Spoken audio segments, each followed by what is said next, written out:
Hi నమస్తే, welcome to Myra media. నేను మీ కేవీఆర్. చేతులు కాలేక ఆకులు పట్టుకున్న చందంగా ఓడిపోతే కానీ తత్వం బోధపడలేదు అన్నట్టుగా బీఆర్ఎస్ పార్టీని టీఆర్ఎస్గా మార్చే క్రమంలో కొన్ని కీలకమైన సంచలనమైన కామెంట్లు చేశారు మాజీ మంత్రి, ప్రస్తుత స్టేషన్ గన్పూర్ ఎమ్మెల్యే కడియం శ్రీహరి. నిజానికి అది ఆయన సొంత ఉపోద్ఘాతం కాకపోవచ్చు. బీఆర్ఎస్ అధినేత కేసీఆర్ ఇచ్చిన లీకుల కారణంగానే కడియం శ్రీహరి ఈ వాదనను తెరపైకి తీసుకొచ్చి ఉంటారన్న చర్చ జరుగుతుంది. ఇంతకీ టీఆర్ఎస్ను బీఆర్ఎస్గా మార్చే క్రమంలో గులాబీ పార్టీ ఏం కోల్పోయింది అన్నది ఇప్పుడు ప్రధానంగా తెలంగాణలో జరుగుతున్న చర్చ. నిజానికి 2001లో జలదృశ్యం సాక్షిగా ఆ పార్టీని ఏర్పాటు చేసినాడు. తెలంగాణ వస్తుందని ఎవరు ఊహించలేదు. ఒకప్పుడు తెలంగాణ అనేది జస్ట్ ఏ ఫ్యాంటసీ. సాధ్యమవుతుందా, సాకారం అవుతుందా లేదా అన్నది ఎవరికీ కూడా పెద్ద అంచనాలు లేవు. కానీ టీఆర్ఎస్ ఉద్యమ ప్రస్థానంలో 13 ఏళ్ల ఉద్యమ ప్రస్థానంలో రాష్ట్రాన్ని సాధించింది. మరో 10 ఏళ్ల పాటు ఆ పార్టీ అధికారం చెలాయించింది.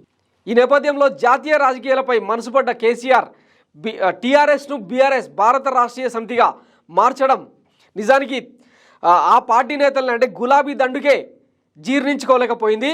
2022 అక్టోబర్ 5న దసరా పండుగ సందర్భంగా టీఆర్ఎస్ను బీఆర్ఎస్గా మారుస్తూ ఒక సంచలన నిర్ణయం తీసుకున్నారు కేసీఆర్. అయితే దాని ఎఫెక్ట్ ఏంటన్నది మొన్నటి డిసెంబర్లో జరిగిన తెలంగాణ ఎన్నికల్లో కొట్టొచ్చినట్టుగా అనిపించింది.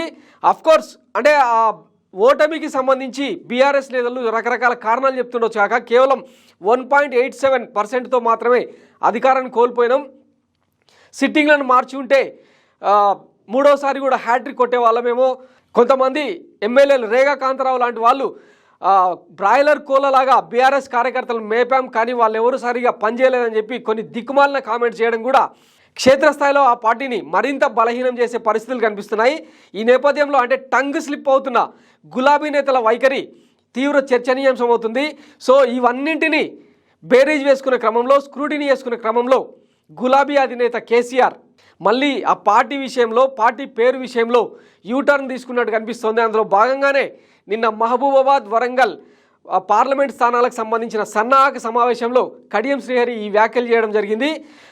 బీఆర్ఎస్ను టీఆర్ఎస్గా మారిస్తే తప్ప పార్టీ ఉనికి మళ్ళీ బలోపేతం అయ్యే పరిస్థితి లేదని చెప్పి ఆయన కొన్ని నర్మగర్భ వ్యాఖ్యలు చేశారు. ఈ నేపథ్యంలో ఖచ్చితంగా బీఆర్ఎస్ను టీఆర్ఎస్గా మార్చడం ఖాయమన్నది రాజకీయ వర్గాల్లో జరుగుతున్న చర్చ. నిజానికి టీఆర్ఎస్ అనే పార్టీ ప్రతి ఇంటింటికి చేరింది.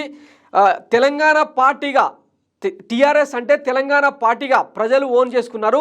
అయితే 2022 అక్టోబర్ 5న దసరా పండుగ సందర్భంగా టీఆర్ఎస్ను బీఆర్ఎస్గా మార్చిన తర్వాత చాలామంది ఆ పార్టీకి దూరమైన పరిస్థితి. అంటే ఇక మీదట టీఆర్ఎస్ ఎంత మాత్రం మన పార్టీ కాదన్నది జనం ఒక కంక్లూజన్కి వచ్చారు.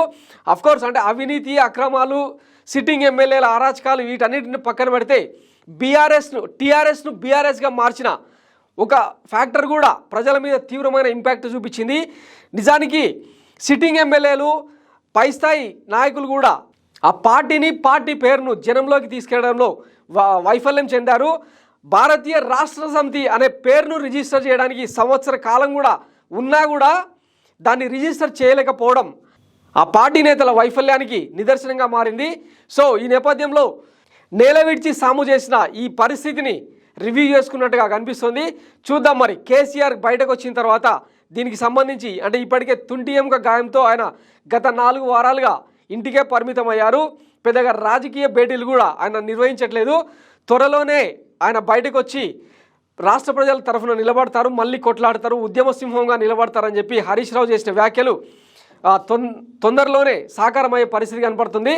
సో ఈ నెలాఖరులోపు కేసీఆర్ పూర్తిగా ఆరోగ్యవంతుడై జనంలో తిరిగేందుకు వాళ్ళు ప్లాన్ చేసుకుంటున్నారు. వరుసగా జిల్లాల పర్యటనలు కూడా ఉండబోతున్నాయి. ఈ నేపథ్యంలో కేసీఆర్ బయటకు వచ్చే లోపే ఈ పార్టీ మార్పుకు సంబంధించి ఒక స్పష్టత వచ్చే అవకాశం ఉంది. Thanks for watching Myra media. నేను మీ KVR, signing off. Thank you.